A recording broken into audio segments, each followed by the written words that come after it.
Hi, I'm Joey with Celestial Fireglass, and in this video, I'm going to show you how to assemble your rectangular or square-shaped flame guard. Now in this video, I'll be demonstrating on a rectangular flame guard for an 18-inch by 6-inch burner. However, square flame guards will follow the same exact process. To get started, open up the box your flame guard came in. Celestial Fireglass likes to double box our flame guards to help protect them through the rigors of shipping. When you open the inner box, you will find two pieces of protective foam packaging.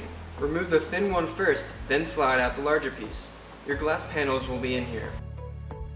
Also, inside this foam packaging will be a small cardboard box that contains your connecting hardware.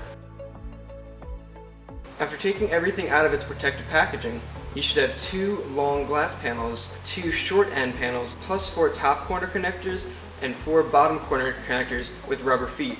If you have a flame guard that uses 2 panels to cover the side of your burner, you'll have 6 panels total instead of the 4 I just showed you. Also, you'll have another set of connecting hardware. This connecting hardware to connect 2 panels on the same side will have 4 linear connecting pieces plus 4 center supports with rubber feet.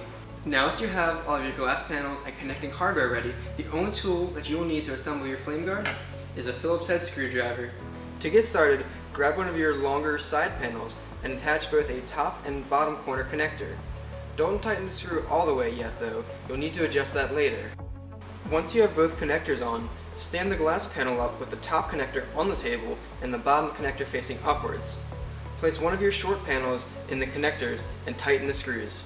Doing this upside down will keep the top of your flame guard level. Attach a top connector to the other side of your short panel, then add your remaining long panel. Once you have made that connection, add a bottom corner connector as well. If you have one of the larger flame guards I mentioned earlier with 2 side panels, you will now need to add your center connectors on the end of the long panels. Once a linear connector is screwed into place, insert your glass panel, followed by securing it with a second linear connector. Do this for both sides. Since there is no foot on the bottom linear connector, you will need to add center supports with feet. Secure one center support on each side of your linear connector. Again, these steps are only for larger flame guards that have 2 side panels. If your flame guard only comes with 4 glass panels, these steps do not apply to you. Now, let's get back to how to assemble a flame guard that only came with 4 panels.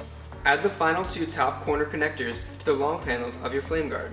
With these 2 top connectors installed, your short end panel should slide right in. Tighten these screws, then add your final 2 bottom connectors.